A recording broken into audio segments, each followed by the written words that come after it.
夫の誕生日、私は胸を躍らせながらケーキ屋に向かった。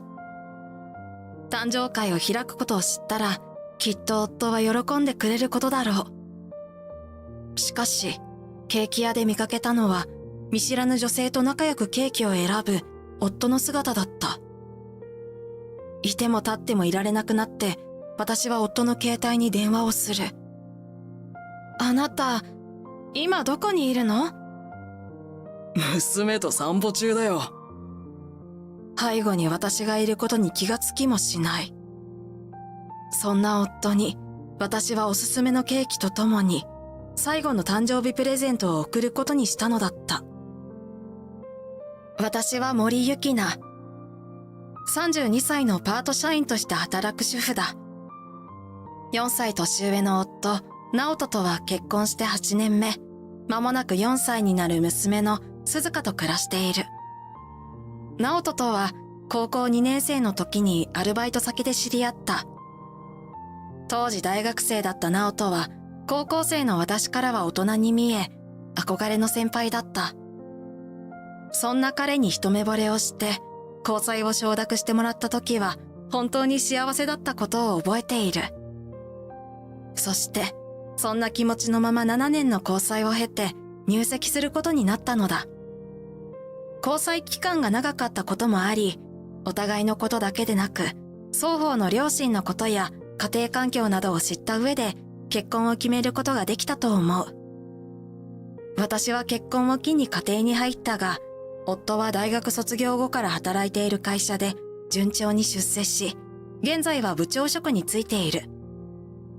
娘が生まれるまでに少し時間がかかったが、その分だけ娘に対しても愛情を持って接してくれており、幸せな家庭を築くことができていると思っていた。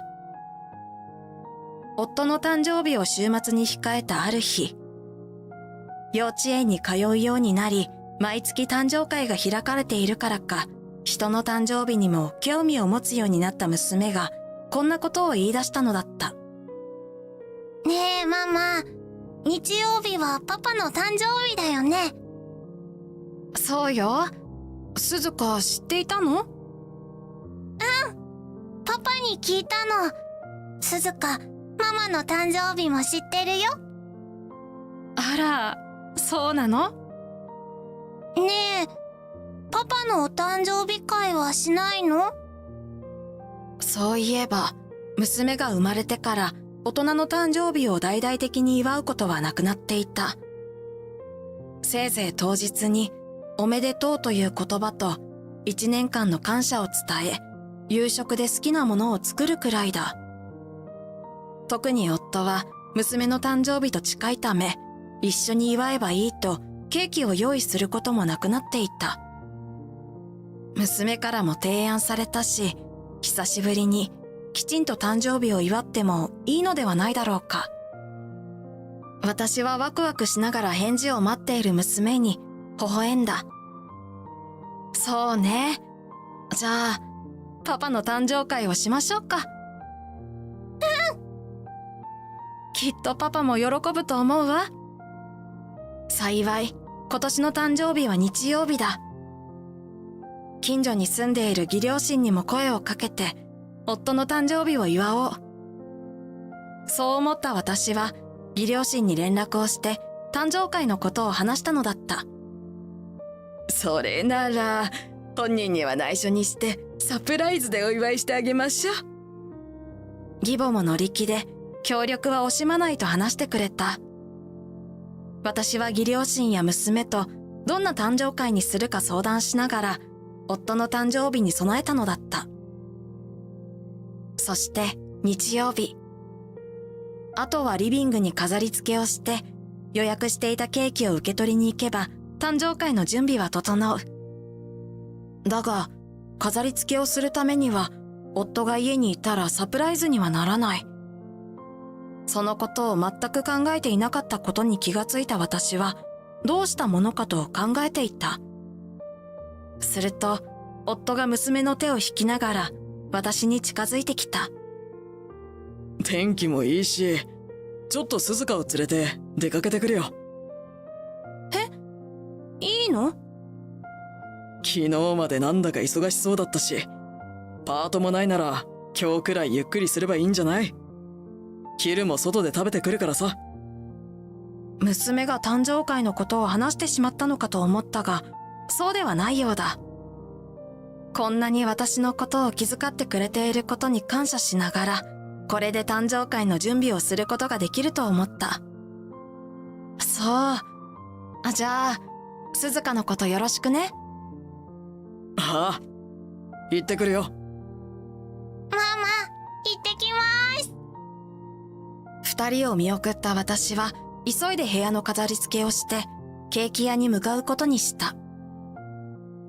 誕生日ケーキは、夫とデートで何度か訪れた思い出の店に予約をした。甘いものが苦手な夫も、ここのケーキならば、喜んでくれるだろう。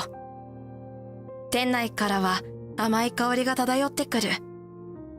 順番待ちの列の最後尾に並びながら、手持ち無沙汰だった私は、辺りを見つめた。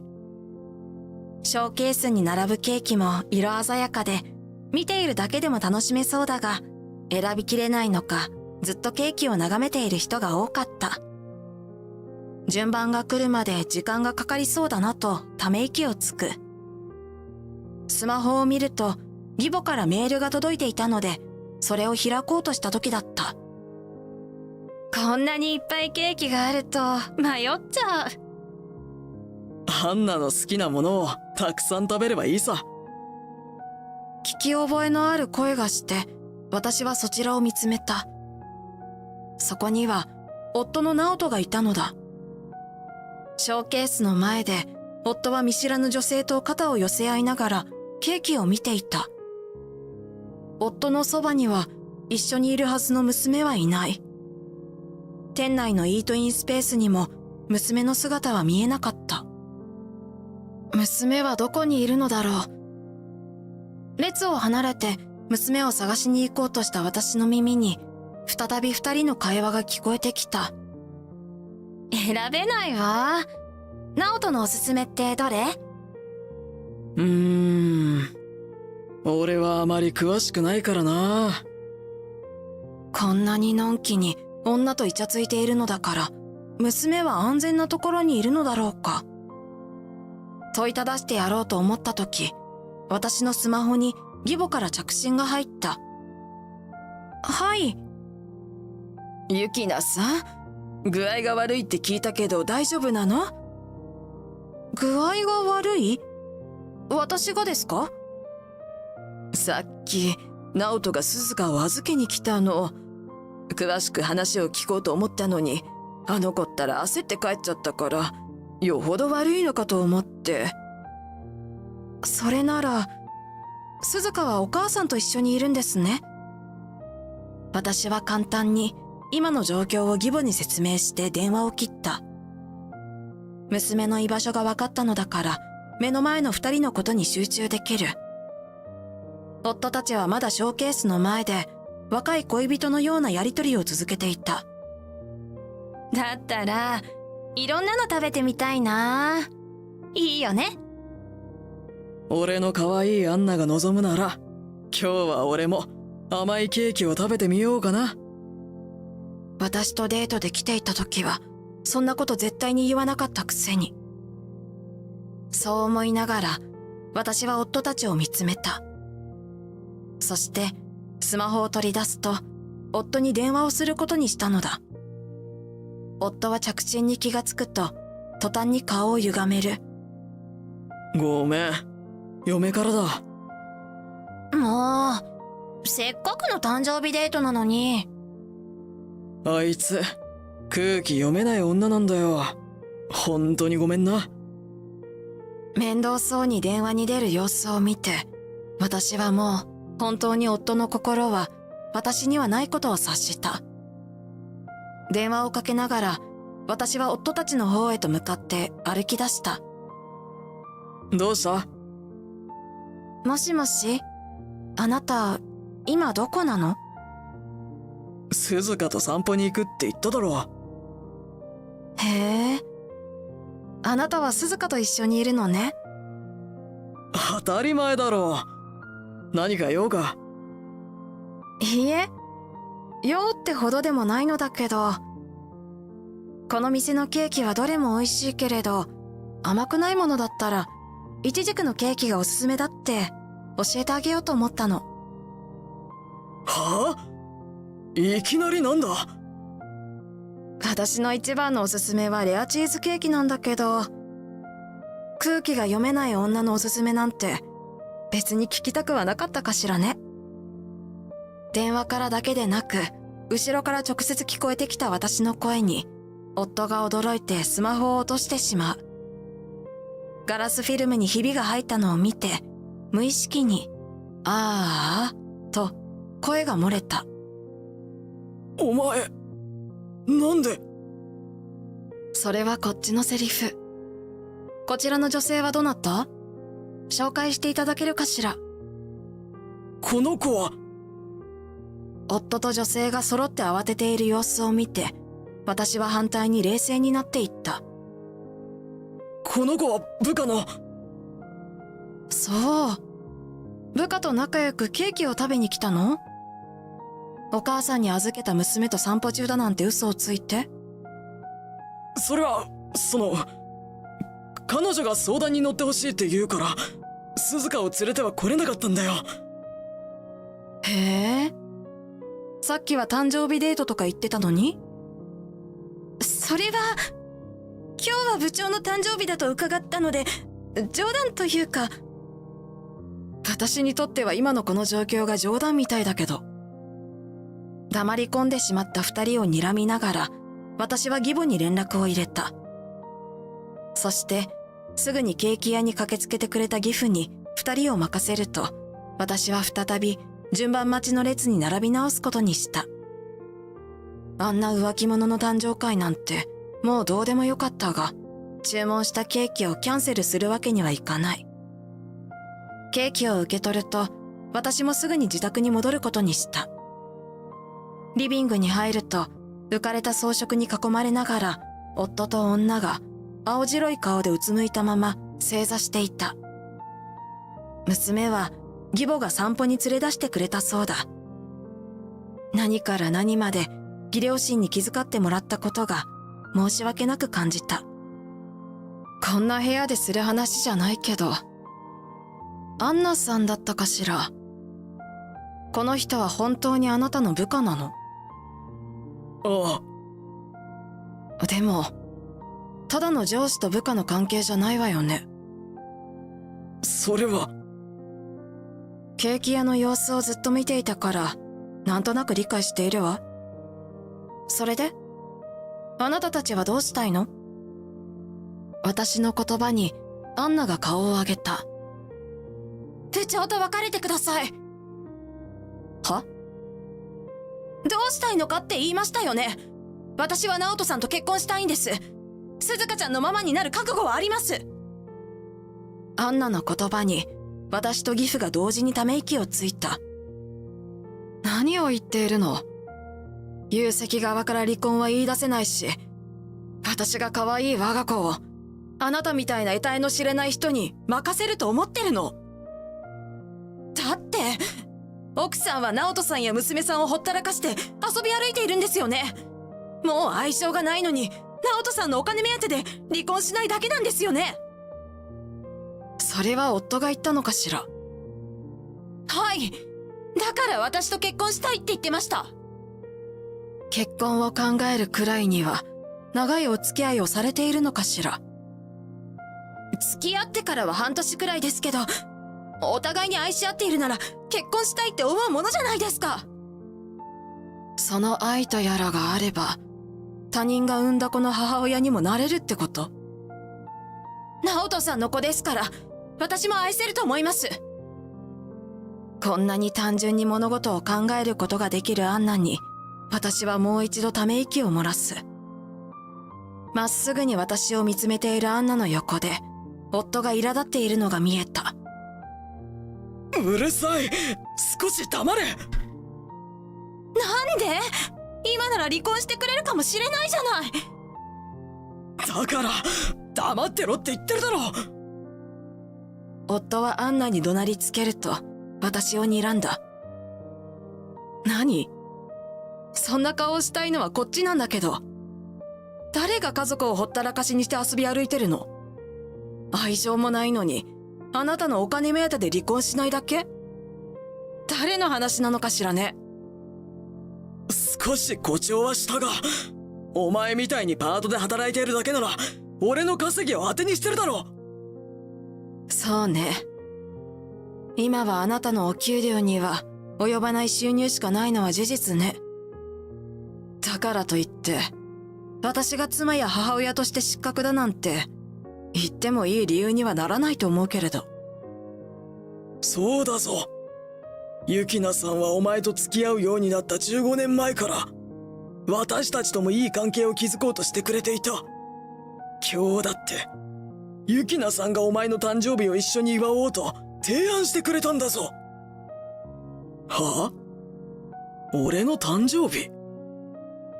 鈴鹿が生まれてから、そんなことしたこともなかったくせに。そうね。誕生会は4年ぶりだけど、毎年あなたの誕生日にはお祝いの言葉と一緒に感謝の気持ちも伝えていたわ。でも、ちっとも伝わっていなかったみたいだけどね。そんな言葉なんて他人でも言えるじゃないか。お前がもっと俺を大事にしていたら浮気なんてしなかったんだよ。大事にするって？つまり、毎年あなたの誕生日にはきちんとお祝いしていたら、それだけであなたを大事にしていることになるの。当たり前だろ。誕生日は特別な日なんだから。誕生日はあなたにとっては主役になれる日だったってこと？ごめんなさい。全然理解できないわ。なんだって？そもそも、あなたは私の誕生日には他人でも言える言葉すらなかったじゃないの。まあ、私は誕生日にお祝いなんて子供の頃だけだったし、特別に何かしてほしいとも思ったことないけど。じゃあ、なんで今年に限って誕生会なんてしようと思ったんだよ。あなたの誕生会を開こうと言い出したのは鈴鹿よ。あなたから誕生日を教えてもらって嬉しかったんでしょうね。それなのに、あなたの浮気のアリバイ作りに利用するなんて。だったら、最初からそう話してくれていれば。誕生会のことを話しておけば、今日は彼女とデートなんてしなかった？これまでのように家族を裏切り続けるつもりだったのよね。裏切るなんて人聞きが悪いだろ。じゃあ他に何て言えばいいの？あなたが現在も鈴鹿を騙しているのは事実でしょ？それはそうだが、でもちゃんと分かる時が来たら話して。何を話すつもりなの？好きな人ができたからママとは離婚したんだって話すの？それとも私が家事も子育ても放棄するような母親だから別れたとでも言うの？私を見くびるのもいい加減にしてほしいわね。それはお前と離婚した時の鈴鹿の様子を見て判断するつもりだった。もうあなたは離婚するって決めているのね。いいわ。離婚してあげる。こうなった責任は私にもあるかもしれないものね。でも、あなたたちには娘の幸せを壊して父親を奪うことになる責任は取ってもらうから。そうだぞ、直人。